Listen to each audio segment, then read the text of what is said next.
An interesting question that arose for me during the Black Ops 7 teaser trailer was the timeline. We obviously get to talk a little bit about the guild, which we first saw in Call of Duty Black Ops 6 in the 90s. And then we don't know if we're going to see anything else from that era. We don't know if there's going to be any flashbacks. We might wonder, is there any point to having flashbacks in Call of Duty Black Ops 7? We know that the game is going to be taking place in 2035. It seems to be a very futuristic setting. It seems to be very advanced. The technology seems to be really out there. So I don't know why we'd be going into the past. Like, if we look at Call of Duty Black Ops 2, we had missions that took place in the past and missions that took place in the present. So some people assume maybe we get some missions in the past and some missions in the present day once again. But honestly, I don't know if that format would work or if that format would fit with Call of Duty Black Ops 7. Obviously, they can make it work. They can make it fit. They can write it that way. You know, maybe it's already going to be like that. But I honestly think that if we get maybe, let's say 13 missions, 12, 13 missions in Call of Duty Black Ops 7,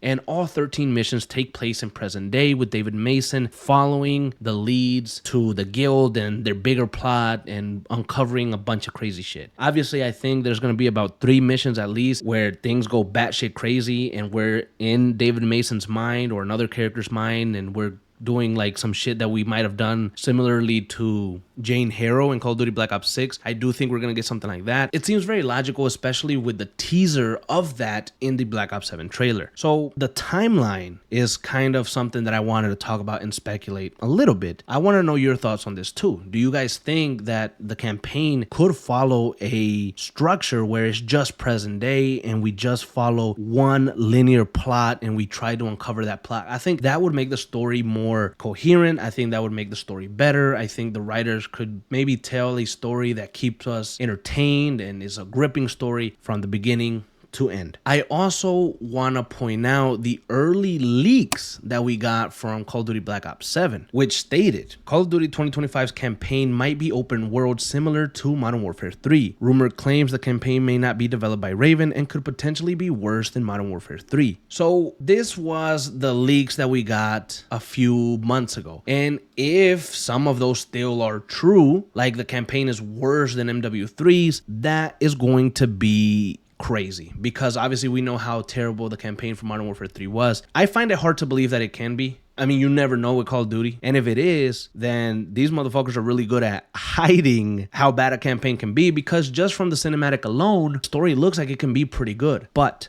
what scares me still is the open world concept. You know, the stories aren't going to be linear. The stories aren't going to be tightly knit like they had been in the past. They're going to be more open with more freedom. Some of you guys might like that. Some of you guys might not. So I don't know. I mean, honestly, I think I'd prefer them not to be open world, but I guess we'll get what we get. I think, though, that all of the stories kind of taking place in the future or in 2035 would be better than us having to go back and forth. Honestly, I think Call of Duty Black Ops has suffered from like finding a purpose and sticking to it. I feel like their last few games, there's always like a brand new villain and a brand new organization and they're the ones that are going to take over the world and they're the ones that are going to do this and that. And it's just kind of tough to get behind that because every damn new Black Ops game, there's a big bad new villain that's worse than the one before, and then he's the one who's gonna end up leaving a lasting legacy, but it doesn't really last that long, and then by the next game we forget about him. Pantheon, Cortus Die, the guild now it looks like. So I mean, I don't know, they just go back and forth a lot. I really do think that most of these missions should probably be in present day 2035. Some of you guys though have been speculating now that because the story is bringing back David Mason, potentially Raul Menendez, potentially Mike Harper, we're seeing all of these characters come back.